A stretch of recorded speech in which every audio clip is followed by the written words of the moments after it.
Sir cholesterol के बारे में बता रहे थे, एंसल केस के बारे में। एंसल कीज ने अब ये एक रिसर्च पेपर निकाला, उसमें उन्होंने बताया कि आपके खाने में अगर कोलेस्ट्रॉल ज़्यादा है तो आपको हार्ट की बीमारी हो सकती है, बहुत जल्दी हो सकती है। और ये 50-60 साल से ये चलता रहा कि भाई खाने में आपका कोलेस्ट्रॉल, जो कि घी, मक्खन, इन चीज़ों में आपका कोलेस्ट्रॉल ज़्यादा होता है, ये खाना खराब होता है। लेकिन बाद में ये पता चला कि ये फैट जो है या कोलेस्ट्रॉल है, ये इतना नुकसान नहीं पहुंचाता है जितना कार्बोहाइड्रेट पहुंचाता है। तो ये दूसरे एक साइंटिस्ट हुए एटकिंस, उन्होंने ये बताया कि साहब आप जितना मर्जी फैट ले लीजिए, जितना मर्जी प्रोटीन ले लीजिए, कार्बोहाइड्रेट को कम कर दीजिए। उसने इतना ज़्यादा कम कर दिया, लेकिन उसने ये देखा कि ब्लड प्रेशर कम हो गया फैट लेने से, फैट लेने से कोलेस्ट्रॉल कम हो गया, फैट लेने से वजन घट गया। तो ये जो गलत ख्याल है कि फैट लेने से वजन बढ़ता है, ऐसा नहीं है, फैट उल्टा वजन घटाता है। ये तो बहुत बड़ी बात है, क्योंकि इस पे तो बहुत ज्यादा कंफ्यूजन है लोगों को। ये कार्बोहाइड्रेट है जो आपका वजन बढ़ाएगा, फैट वजन नहीं बढ़ाता है। और वजन बढ़ाने में सबसे बड़ा हाथ है इंसुलिन का, और इंसुलिन को जो स्टिमुलेट करता है वो है कार्बोहाइड्रेट। फैट इंसुलिन नहीं बढ़ाता है। तो आप जितना मर्जी फैट ले लो, वो इंसुलिन को नहीं बढ़ाएगा, और इंसुलिन बढ़ने से ही जो आपके जो है ना फैट बढ़ता है, चर्बी बढ़ती है।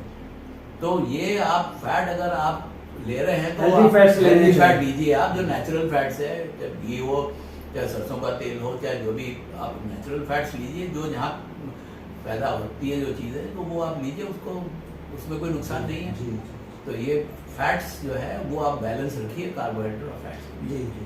और एक प्योर स्टडी आई है सर, अभी लैंसेट में छपी है 2017 में, 1.3 लाख लोगों पर 18 कंट्रीज का फॉलोअप है, and which has a very strong suggestion that healthy fat से कोरोनरी हार्ट डिजीज का उतना रिलेशन नहीं आया है।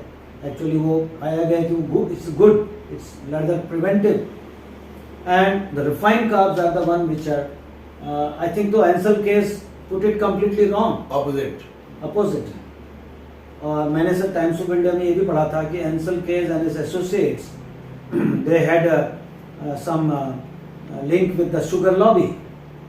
It seems the sugar lobby was also involved in downplaying the role of refined carbs and upgrading the role of healthy of the fats.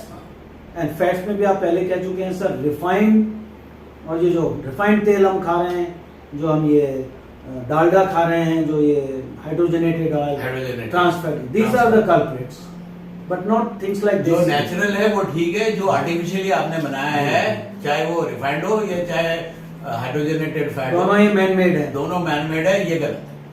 So natural fat is good. So another topic which is very close to sir, and he has given me this book, Breath. James Nestor talks about breathing. अब breathing तो हमारे यहाँ तो इन्होंने लिखा है कि even Harappa Mohenjodaro की उसमें जो सील्स मिली हैं 6,000-7,000 years earlier, उसमें योगा पोस्चर में ब्रीदिंग का दिखाया है।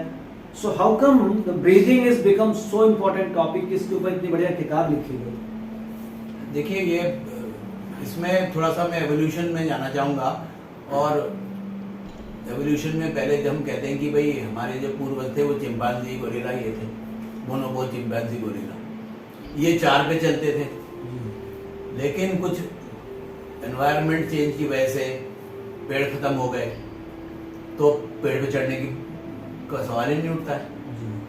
फिर घास ही घास हो गया, अफ्रीका की बात हो रही है, तो वहां पे आपको दूर तक देखना पड़ता था। तो आप जब 4 पे चल रहे हो तो आप दूर तक नहीं देख पाओगे, आपको 2 पे खड़ा होना पड़ेगा, तो अब आप खड़ा होना सीखा जी, और फिर 2 पे चलना सीखा जी।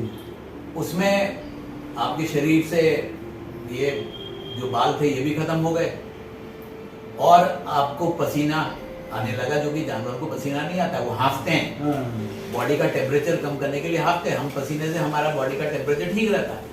तो उससे फायदा ये हुआ कि हम दूर तक दौड़ने लगे, नहीं तो दौड़ने के बाद जो है हमारा बॉडी का टेम्परेचर बढ़ जाता है। बॉडी का टेम्परेचर बढ़ने से हमारा जो सिस्टम है, जो एंजाइम सिस्टम है, वो सब डिस्टर्ब हो जाता है। तो टेम्परेचर बॉडी को नॉर्मल टेम्परेचर में रखना जरूरी है। अब वो नॉर्मल टेम्परेचर पसीने से हम रखते हैं, जो कि जानवरों के साथ नहीं होता है। जानवरों को तो हाँफना पड़ता है, उसको रुक के हाँफेगा तब जाके उसका बॉडी का टेम्परेचर डाउन होगा। इसलिए हम जानवरों से दूर भागने की हमें कैपेबिलिटी या वो आ गई। जी तो इसलिए वो एक तो एवोल्यूशन में ये हो गया कि 4 से हम 2 पे आ गए। उसमें नुकसान ये हो गया कि पेल्विस का साइज छोटा हो गया और ब्रेन का साइज चूंकि बढ़ रहा था तो बच्चे के ब्रेन का साइज बढ़ गया, तो वो सब मिसमैच हो गया, सर का साइज और पेल्विस का साइज। तो इसमें आप इसलिए सीजरियन common सेक्शन हो गया। कॉमन हो गया Common भाई। delivery। जानवरों में, चिंपांजी में सीजरियन नहीं होता भाई, ह्यूमंस में ही होता है। तो एक चेंज तो एवोल्यूशन का ये आया। दूसरा एवोल्यूशन का चेंज ये आया कि सिर का साइज बढ़ा क्योंकि हमारे बुद्धि बढ़ गई, ब्रेन का साइज बढ़ गया, स्कल का साइज बढ़ गया। चिंपांजी की शक्ल ऐसी है, ऐसे आगे स्लांटिंग को है हाँ। और उसके नाक आगे की तरफ है।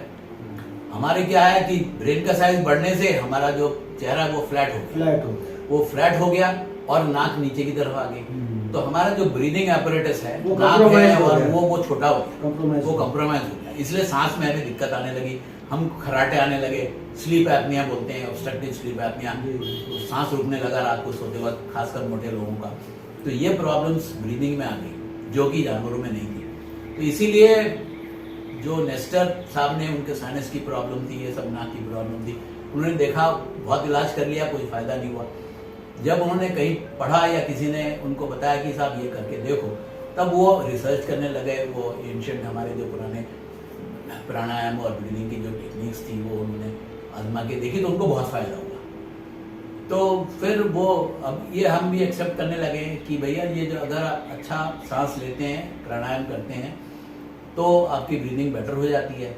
प्लस वो कहते हैं कि नाइट्रिक ऑक्साइड बनता है। नाइट्रिक ऑक्साइड जो है वो वेज़ोडायलेटर है, सांस की नली में भी फायदा करता है, ऑक्सीजन के एक्सचेंज में भी फायदा करता है।